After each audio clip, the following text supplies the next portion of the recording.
إن سعيكم لشتى فأما من أعطى واتقى وصدق بالحسنى فسنيسره لليسر. الحمد للہ وکفا والصلاة والسلام علی من لا نبی بعد اما بعد. قراءات میں شاطبیہ جو ہے اس کا مقام مرتبہ قراءت سبع میں نمایاں ہے. قراءات میں سبع قراءات میں سب سے معتبر کتاب شاطبیہ حرز الامانی و وجہ التہانی ہی ہے.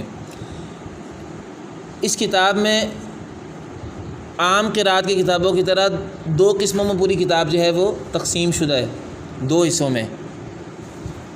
قراءت میں عام طور پہ بھی ایسا ہی ہوتا ہے.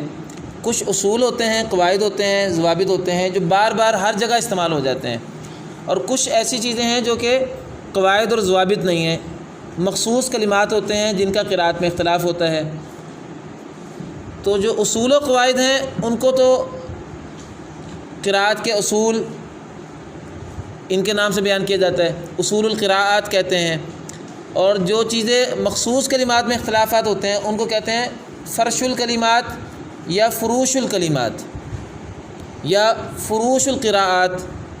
اگر اس کو اصول القراءات کہیں گے تو اس کو فروش القراءات کہیں گے. تو امام شاطبی رحمۃ اللہ علیہ نے بھی شاطبیہ کو انہی دو بڑے حصوں میں تقسیم کیا ہے.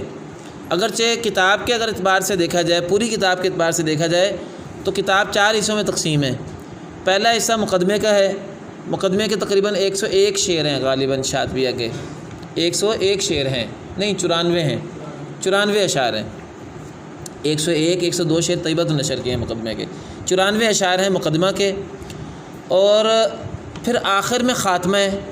خاتمہ میں ایک تو یہ تکبیرات کا باب آ گیا ہے. تکبیرات آپ نے سنا ہوگا، لا الہ الا اللہ، لا الہ الا اللہ واللہ اکبر وللہ الحمد، بسم اللہ الرحمن الرحیم. کئی قراء حضرات پڑھ لیتے ہیں.